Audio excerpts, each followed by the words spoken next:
So tribute corner for because we lost two, at least people we know, and at least two famous people we know. That's Mr. Fuji from WWE, and on the movie side, the now late Gene Wilder, which was probably one of my favorite comics growing up. You say comics? Comics, like comedian.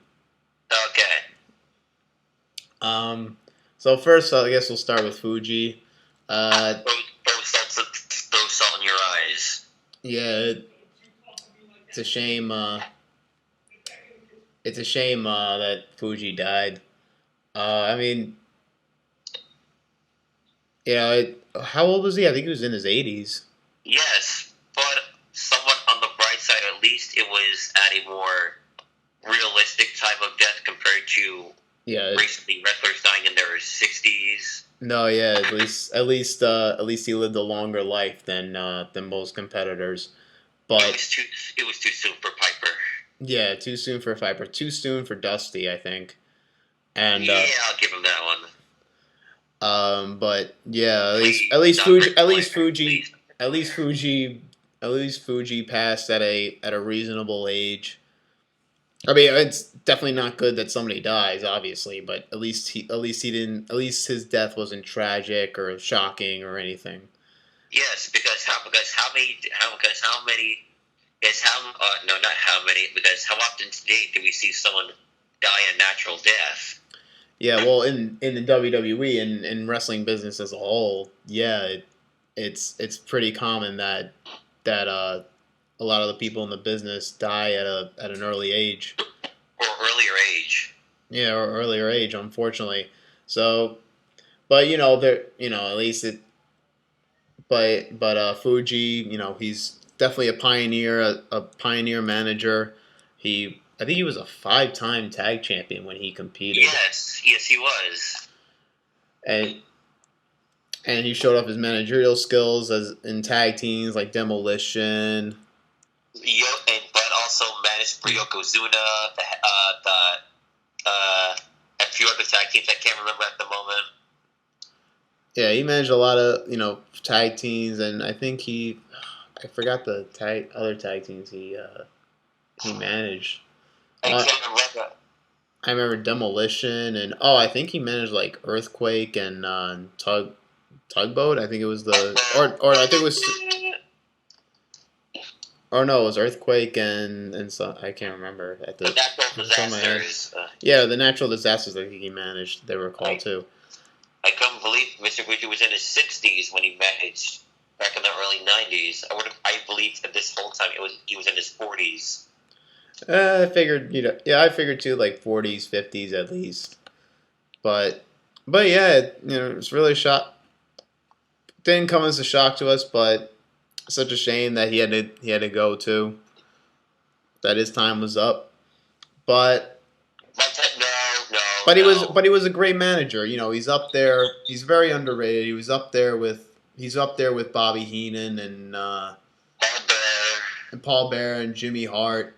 All those great managers, man. Yeah, well, I think Bobby Heenan in that era was probably the greatest. Just for my opinion. Overall, not just the era. Overall. Yeah, probably overall too. I think Bobby Heenan was the greatest overall. What? Paul Bearer's second place. I don't know what place.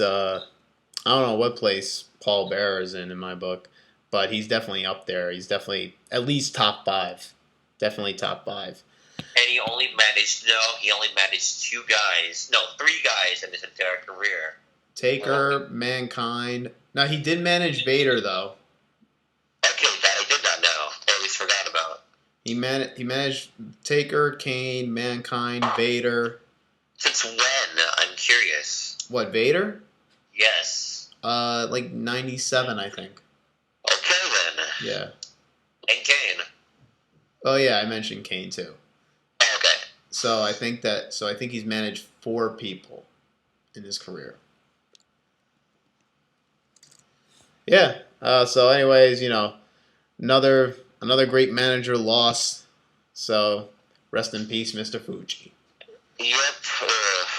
And then another death, which really came as a shock to me. I mean, it was another reasonable age to pass away from, but I didn't it just kind of came out of nowhere for me because I wasn't really I didn't really see it coming. It was Gene Wilder, and such a shame too. I grew up watching this guy. I remember watching Willy Wonka like every day. That was like possibly one of my favorite movies of all time was then Willy Charlie Wonka. came in. Yeah, until like they remade it and they had Johnny Depp play Willy Wonka. You mean Charlie? Well, I know what am I saying. The boy that goes with Willy Wonka is Charlie, but yes. No, but he did. But he did play Willy Wonka though. He wasn't Charlie. He was Willy Wonka. But yeah, so yeah, Willy Wonka is one of my favorite movies. I remember I think my parents taped it on VHS back in the day. The good old days. Back in the day, they taped it. I think it was playing on HBO, and they taped it, and then they showed it to me, and I remember I just watched it like every single not a day went by until then. I had to put it on and watch it because it was just okay. Let's watch it again. Yeah. Again, yes. I just kept watching it like every single day, man. That movie, I just knew by heart, and just his performance in that was just amazing. There's yeah, Johnny Depp. Johnny Depp was okay in the Tim Burton version, but nothing. But he could not have been better than Gene Wilder. Gene Wilder pulled that off perfectly. Pulled that role off perfectly. I thought. I can agree, and I haven't seen the original Charlie and the Chocolate Factory in a while. Wait, you never saw the original? No, I did. It's just been a while. I was about to say, You don't flip on me, Mike. You don't flip on me. Thank God I would have yelled off the top of my lungs if you did not watch that movie. If you did not watch the original Willy Wonka. I've seen it, if not most of it, but I'm good. Okay. That's acceptable then. So, anyway, and he's also known for Young Frankenstein. He was Dr. Frankenstein in that really funny movie too. That's definitely one of his classics. Another one. My second favorite, or not even. I think it was like my first or second favorite movie that he was in was Blazing Saddles. That movie I definitely watched every day too. That's just comedy gold. That movie. I need to see this movie. Just to warn you though, it does have a lot of swearing in it and a lot of racial slurs in it too. It's one of those movies where it was 1974, and this was at a time where it was okay, where it was cool, where it was funny to be to throw racial slurs and all that in movies and comedies, and where it's where the humor was really witty and clever and not that much dirtiness, not that much penis jokes like there is today. Yes. But at the same time, it's just one of those movies where it's very timeless. You could just go back today. If you go back and watch it today, I could watch it today and still laugh and still crack up at all the stuff they say in that movie. Yeah, to make a racial joke today, and woo, you're being arrested. Or not arrested, but you'll get people wanting to kill you. Or if not convicted, in a sense. Well, you don't get arrested for saying racial slurs. You just get beaten up. But someone's getting arrested.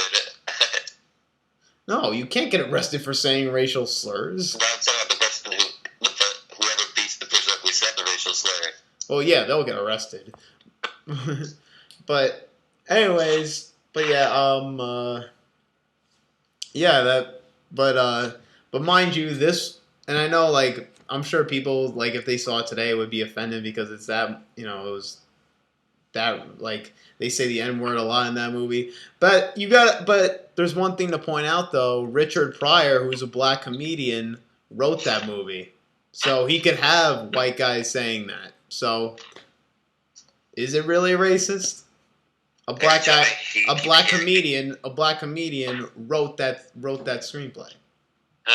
Every time I hear the N word, or see a reference towards the N word, I'm gonna keep thinking of Hulk Hogan. Oh wow, yeah, Hulk Hogan really got heat for that. When is he coming back? Who knows? Who knows? But yeah. Anyways, like Blazing Saddles is definitely one of my favorite. If you are a comedy, if you are a comedy, if you're a fan of like comedy movies and you want to see good and you want to get a good laugh and have like and just like have a fun time watching a movie, then you have to see Blazing Saddles. Because that is like without a doubt one of the funniest movies I've ever seen, if not the funniest movie I've ever seen. Is Happy Gilmore on that list? Oh, I think Blazing Saddles is better than Happy Gilmore compared to that. I'd say Happy Gilmore is the best Adam Sandler movie I've seen, but Blazing Saddles, like overall comedy, is possibly one of the best, or if not the best. Even better than Tommy Boy. Maybe a little bit better than Tommy Boy, yeah.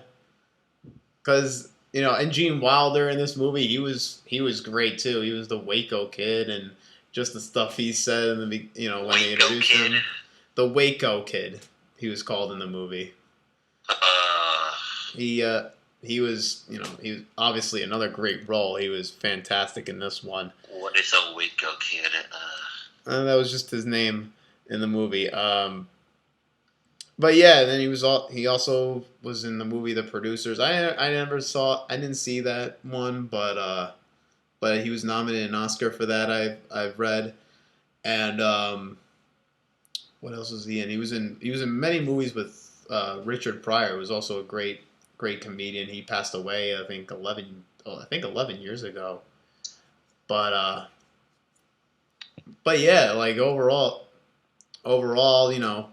such a shame that we had to lose Gene Wilder. I mean, he did, like Mr. Fuji, did pass away at a reasonable age, but it's still pretty shocking.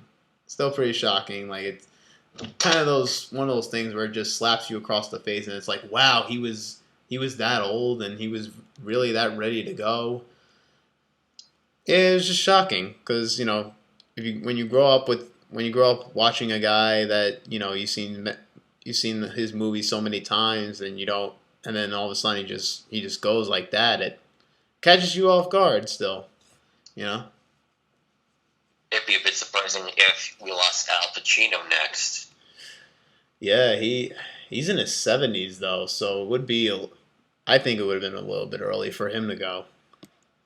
Yes. And one can only wonder what he would say if we lost Flair. Yeah, that'd be a big loss. That'd definitely be a big loss. I mean, he's only in his 60s, I believe, now. Soon going into his 70s. Yeah, but yeah, but still, that would be a shame if we lost him now, at least. But anyways, hopefully those guys rest in peace. Gene Wilder, rest in peace. You were truly an artist, truly a comedic artist. So yeah, pretty much it. There we go. Yep.